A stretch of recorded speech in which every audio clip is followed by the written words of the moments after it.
Question 1a. Silver can form compounds containing either silver positive or silver 2 positive ion. Explain why silver is a transition element. Okay, let's look at the silver electronic configuration. So it's krypton 4d10 5s1. So when the silver forms silver positive ion, the 5s electrons here will be removed. Then it will form krypton 4d10. It might remove another electrons from the 4d10. So it becomes this 49 to form this silver 2 positive ion. Okay, so because the silver can form this positive and 2 positive ion, which the D subshell is incomplete, so therefore we can say that the silver is the transition element. B. Table 1 gives the data to the Born-Haber cycle of the silver 1 fluoride. So there are first IE of silver, enthalpy change of atomization of silver, enthalpy change of atomization of fluorine, enthalpy change of formation of silver 1 fluoride, and the lattice energy of silver 1 fluoride. Okay, we're going to use this one for the calculations later. So move on to the part 1. Write equations for the standard enthalpy change described. So there are enthalpy change of atomization and of silver, and the enthalpy change of formation of silver 1 fluoride. Must include the symbol. Okay, the first one is very easy, atomization. For the silver, because it's metal, so it starts from solid, silver solid to form this silver gaseous atom. So from the solid now form gaseous atom, so it's the atomization of silver. And after that, enthalpy change of formation. This one is in the AS syllabus. Okay, most of you already learned. Formation, it must form from its element. Okay, for the silver 1 fluoride, so it's a solid, and this silver 1 fluoride is formed from its elements, which they are silver. Okay, this is a metal solid, and fluorine gas. So these two, they are the elements that form the silver 1 fluoride. Okay, and this is a standard state of the elements. So the fluorine, it must be half F2 gaseous molecule. Okay, because this is a standard form for the fluorine.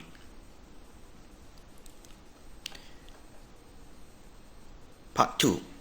Define lattice energy. Very easy. Lattice energy is because of the cation, anion, gaseous ion that combined and form the solid. So the energy released we call lattice energy. So this is a definition. The energy change, okay, when gaseous ions come together, means the cation, anion, and form 1 mole of a solid lattice under standard conditions.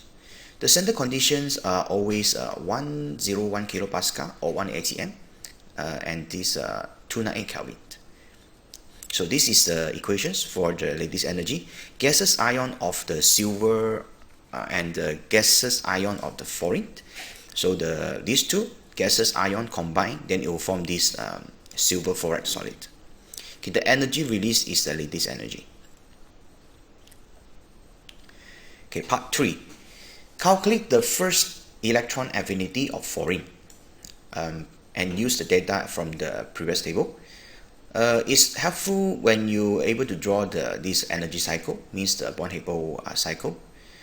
Okay, so let's start from this part. This is the one that you must start from, the formations of the silver fluoride.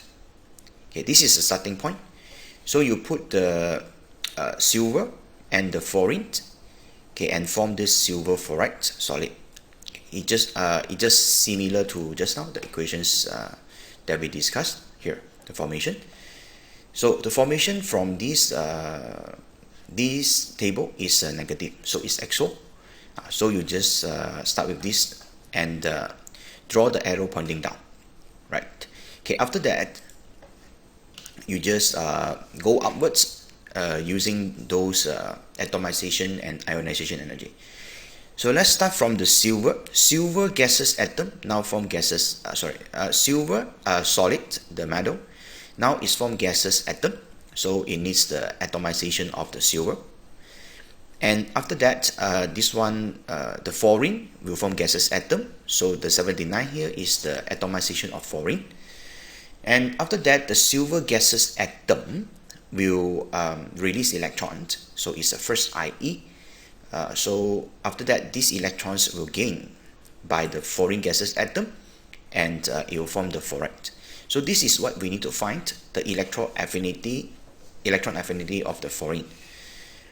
And this one is a complete energy cycle. So how we do that? We need to sum up everything here. From this enthalpy onwards, sum up all the way to this lattice energy. So just sum up all these enthalpy, right, including the EA one. So it's equal to the formation's enthalpy of the silver fluoride because it's different direction. Okay, so then you have this working, right, this step. Then you just rearrange, you get the electron affinity for the fluorine is a negative 348 kilojoule per mole. Okay, part C1. Use the data in table 1.2, calculates the enthalpy change of solutions for the silver fluoride. Okay, so this one is the silver fluoride dissolved in water. And the enthalpies given is the lattice energy and the hydration enthalpy for both ions. Of course, first it's better for you to construct the energy cycle. If you very good at that, so no need. You just use this equation. So lattice energy plus the enthalpy change of solution equal to the enthalpy change of hydration. So this is the equations that you must use. How to get this is from this energy cycle. The gaseous ions of the silver and fluoride, okay, they will combine and it will form the silver fluoride solid. So this is lattice energy. And the gaseous ion also, it can direct dissolve in water, form the solution. So means when gaseous ion dissolve in water, so this is a hydration enthalpy. And the solid, once it's formed, then it can also dissolve in water, form the same aqueous solution. So means now we have the three this enthalpy, we can link them together. So we just sum up this one, lattice energy plus enthalpy change of solution is equal to hydration enthalpy. That's how we get this equation. Okay, after that, because the question asking this delta Higgs solution, so you need to use the hydration enthalpy minus the lattice energy. Hydration enthalpy, you must sum up both cation and anion. So we have the silver ion, negative 464, and the fluoride is negative 506. Right, so just sum it up, then minus the lattice energy, you should get negative 15 kilojoule per mole. Okay, then part 2, use your answer to C1, suggest whether the silver fluoride is soluble in water at 298 Kelvin. Explain your answer. Yeah, because the delta Higgs solution is negative. So whenever it's negative, then it's most likely it will be soluble. Okay, part D. Table 1.3 shows that some data relevant to the silver 1 halides. So we have the electron affinity of halogen. Remember, this is halogen. Halogen gains electron to form the halides. And this is the lattice energy for these three compounds. Okay, explain the trend in the first electron affinities of the halogens, chlorine to iodine. Okay, remember, it's halogen and they are atom. It's something like this. So when down the group, the chlorine, okay, and the bromine and iodine, their size different.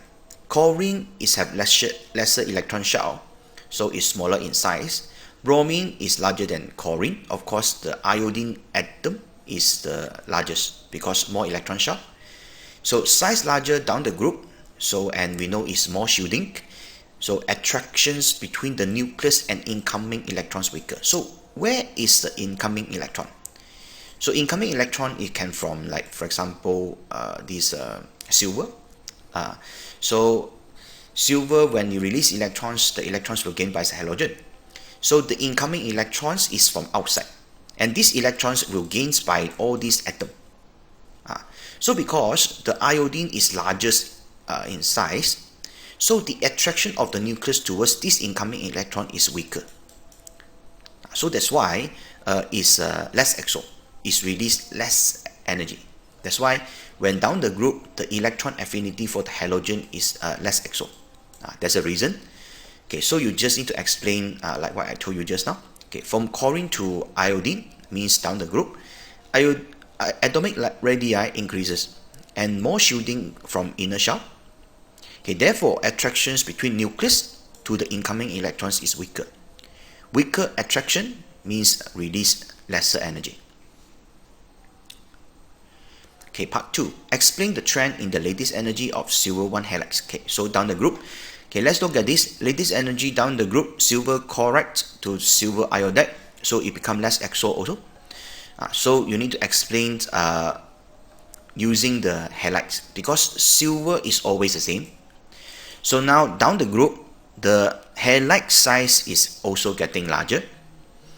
And when the halide size getting larger, means the electron or the charge density on these halides is actually smaller.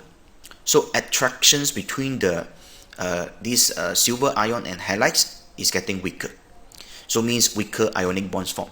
So it's released lesser energy. So that's why it's less exo. Right? That's the explanation. Down the group, the halides getting larger and attractions between ions getting weaker. This is the attractions between ion, those are gaseous ion. Just now the part 1 is the attractions between the nucleus for with the incoming electron. So they are different things.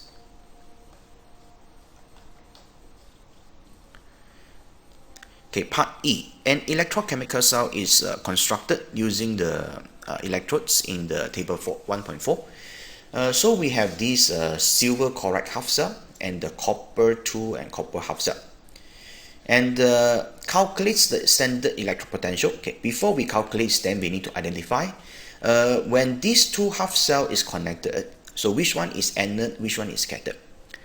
So because this copper 2 and copper half cell is positive 342, so it's more positive, so it's more likely to gain electron, means it will stay as reduction form like this. And therefore, when it gains electron, it undergo reduction. Reduction means it is a cathode. So means this one is a cathode. Electron 2 is a cathode. And this one is less positive, so it's more likely to release electron. Release electrons means go this way to the left hand side. So it's undergo oxidation. So this one is the anode. The first electrode is the anode. So once we identify the anode cathode, so to calculate the E0 cell, we just need to use the cathode minus anode. So the cathode now is 0.342, the second one, minus the first one, you get positive 0.12 volt. And it's also asked construct the equation. So very easy. The second electrode, you just let it stay, no change. The first electrode, the equation, you just reverse it. So it's a silver with chloride, from silver chloride, release 2 electron. We must make sure electrons number same, because the second electrode, there are 2 electrons here. So the first half equation, all times 2. So we'll get 2 electrons. Okay, then we sum it up, cut the electrons here, left and right. Then we just sum up all these species, left to right, right to right. Sum up all this, and sum up these two. So we get the overall equations, this one.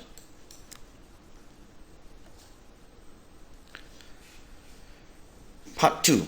In a different experiment, electrode 1 is set up using saturated solution of KCl. Saturated KCl contains 36 grams of KCl per cm cube, 100 cm cube of solution. The Nernst equation is given. Later we just use this one.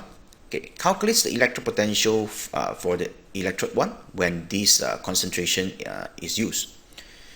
Okay, so first, because the gram of KCl is given, you need to convert to mole, because the concentration is always mole per dm cube. So first we use the mass over the molar mass. Okay, then we get this mole. Then because KCl is 1 mole of KCl, it will form 1 mole of the potassium ion and chloride. So means when we get the most of the KCl, then we will get the most of the chloride. So the concentration of chloride, we just need to use the mole over the dm cube. The dm cube is 100 cm cube, means 0.1 dm cube. So we'll get this 4.826 mole per dm cube. This is the concentration of chloride. Okay, once you calculate this part, you just substitute the chloride into this Nernst equation here, right? And the 0.059 over Z, the Z here is 1 because we just used the half equation here. The first one electron. So means now the Z number here, the numbers of electrons involved is 1. Right, so log 1 over the concentration we calculate just now. Okay, of course, we need to use the E0 cell. The E0 cell, you can get it from the question.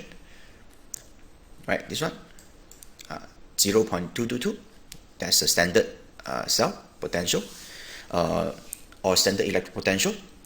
So use the standard electric potential minus this division. So you should get positive 0.182 volt. Okay, that's all. Thank you.